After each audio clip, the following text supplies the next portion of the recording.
સોમનાથ જિલ્લામાં સતત 2 દિવસથી ઇન્દ્રદેવ અવિરત કૃપા વરસાવી રહ્યા છે।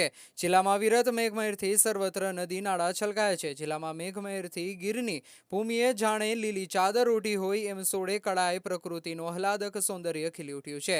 જિલ્લામાં વ્યાપક વરસાદથી ખેડૂતોમાં આનંદ છવાયો છે। ખેતરોમાં પાણી આવતા ચોમાસા પાકમાં સિઝનની લીલી વનરાજી છવાતા પશુઓ માટે વ્યાપક ઘાસચારો પણ ઉપલબ્ધ બનશે। વ્યાપક વરસાદથી જગતના તાતના હૈયે ઉમંગ છલકાઈ રહ્યો છે।